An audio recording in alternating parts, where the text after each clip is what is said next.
Tove, how have you been? The fire made me think of the myths and legends Sven loved. Would you indulge me with a tale? I would be glad to hear of Svartalfheim. I would not tell it half as well, but his favorite was a fable, to remind us to find meaning in our deeds and not in how others think of us. Svartalfheim was not short of legendary dwarven blacksmiths. Everyone has heard of Ivaldi, Brucker, and Sindri. But this tale is of a stonemason. He lived as far south as he could, where Gulnamar meets Svanvin. His workshop sat upon the shoreline. Obsessed with glory, his love of masonry had all but died. He scoured the shore, seeking precious stones washed up from other realms. Then he saw it. Something beautiful, glittering, shimmering across the water, upon an island he had never dared travel to. He hastily built a boat, working long into the night. He set sail and found many rocks that sparkled and dazzled upon the island. He cried out in joy. To craft anything from such stones, he would be remembered for all time. Then he felt a sudden sting on his foot. Then another, and another. His eyes adjusted to the dark. So consumed was he by his desire for renown, he failed to realize he had walked into a nest of snakes, until it was already too late. And so, clutching the stone that sealed his fate, there he died.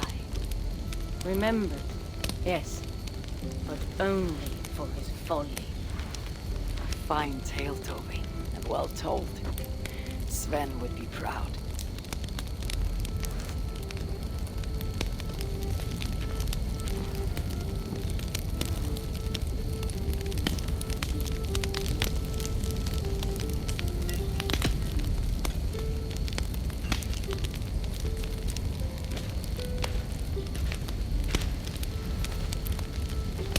You and Bridget well?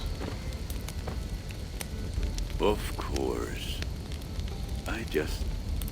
The flames soothe my mind, as do the tales told here. Do you have one to share, Gunnar? A legend of Svartalfheim.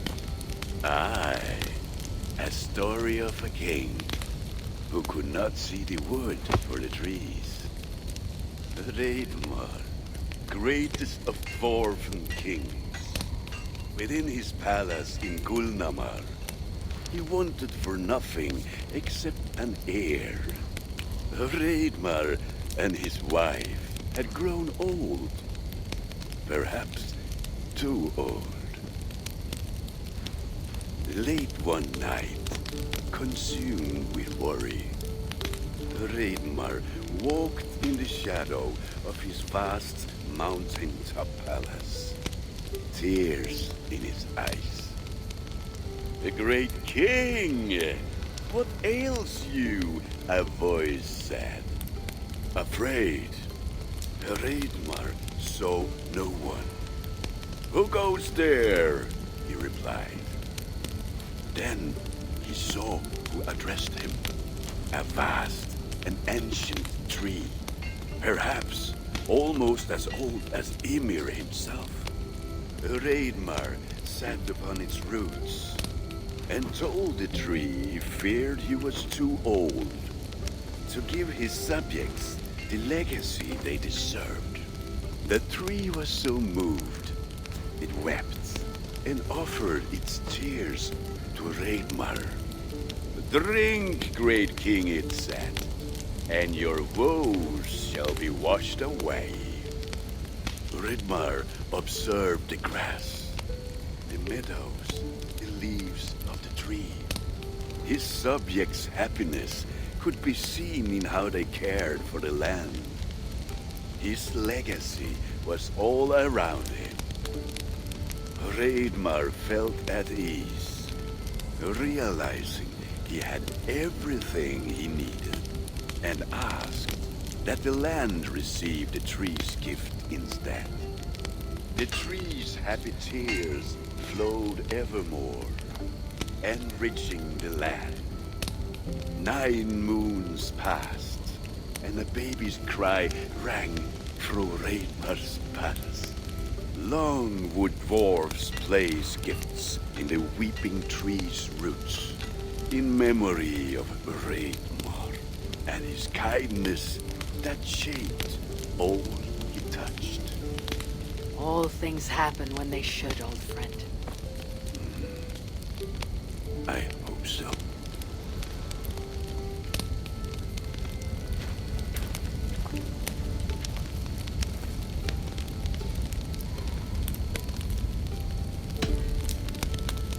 Eivor! Whatever is the matter? Have you been spending too much time drinking Valga's special sauces again? I am troubled by visions of Odin and of Svartalfheim. They flood my mind without warning, without invitation. Aha! Which is how Thor flooded Svartalfheim. Thor, fast to act, but not so fast to think, would stomp and thump and fight and bump everywhere he and Mjolnir should go. One day, he fought a giant in Jotunheim with such ferocity that Thor's killing blow was felt through all 9 realms. The ground shook, mountains rose up, hills tore apart, creating canyons, and north of Svaladal, the massive lake that housed the springs of Yggdrasil split open, flooding all of Svartalfheim. The dwarf king, Hreidmar, acted swiftly. He built 3 mighty dams, preventing further damage to his realm, working alongside his beloved subjects.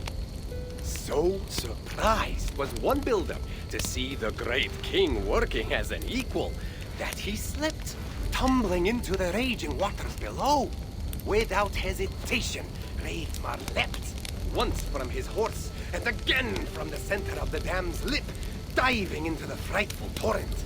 Before the builder could even cry for help, Hreidmar was pulling him onto dry land.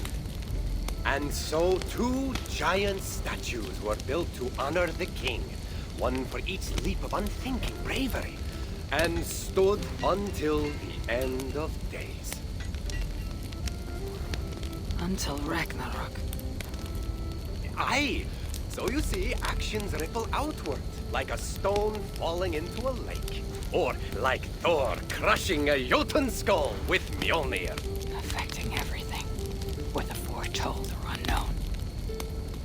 I fear my tale has only worsened your concerns.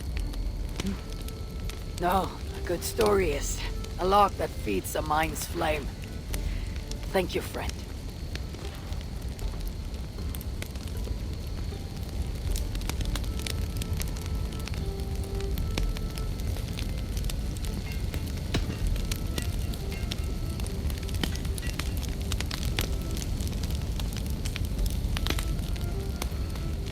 I hear you seek tales of Svartalfheim.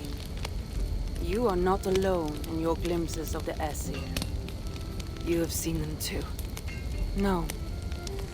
Only the power the visions hold, and their effect on those ones held dear. You speak of Sigurd. Do you want my tale or not? There was a dwarven miner who cared only for his work.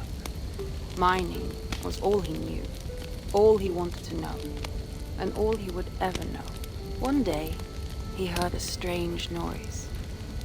All his long life working in the northern mines of Vangrim, he had never known a boulder. The squeak. He ignored it at first, but as the hours passed, the squeaking continued relentlessly. When the miner could take no more, he split the boulder apart with his pick, and then he saw a squirrel. Until now, pinned by the boulder, afraid and tired, the freed squirrel climbed into the miner's long beard and slept for 3 days. when the dwarf awoke the next day, he found fruit and nuts waiting for him. A gift from the squirrel, the first the miner had ever received. Finally, the miner had a friend. The squirrel led the dwarf to a stone hill within a lake. There, the dwarf would fish for supper, while the squirrel played in the trees. One night, watching his fishing line, the dwarf drifted off to sleep, smiling, enjoying the happy squeaks of his friend above.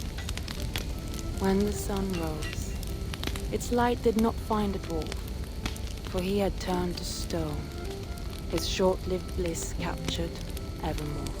And the squirrel? It never left his side, hoping his friend would awaken, just as the miner had waited for the squirrel to do the same. Sigurd. He is not lost to us.